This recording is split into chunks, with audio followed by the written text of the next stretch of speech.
ప్రకృతి రైతు సోదరులారా, అందరికీ నూతన సంవత్సరం మరియు సంక్రాంతి శుభాకాంక్షలు.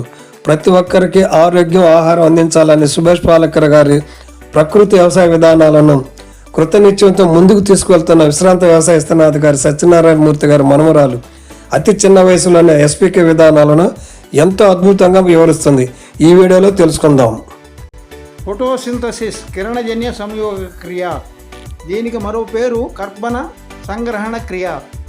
మొక్క తన యొక్క శరీరంలో పిండి పదార్థం అంటే ఆహారం ఎలా తయారు చేసుకుంటుంది, దానికి ఏం పోషకాలు కావాలి అనేది ఆద్య ఋషిని అడుగుదామండి. ఆద్య, మొక్క ఆహారం తయారు చేసుకోవడానికి 3 పోషకాలు కావాలి, అవి బోర్డు మీద చూపిస్తూ ఎక్స్ప్లెయిన్ చేస్తావా?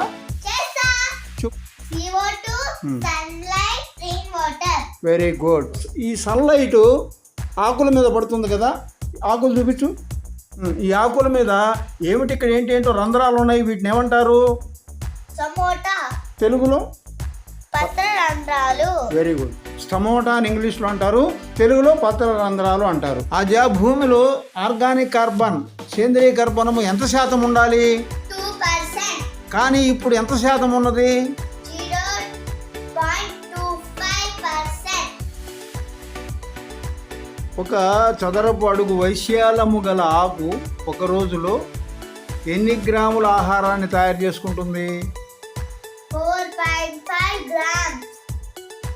ఈ ఆకులో ఉండే ఆకుపచ్చని పదార్థాన్ని ఏమంటారు? Chlorophyll.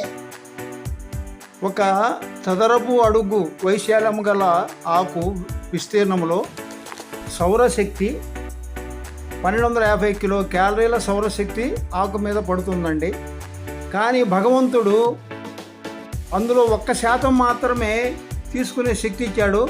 1% అంటే ఎంత ఆద్య? 12.5 kgs. చెప్పు మళ్ళా. 12.5 kgs. కిలో క్యాలరీల శక్తి అన్నమాట. అంత మాత్రమే తీసుకుంటుంది. ఓకే.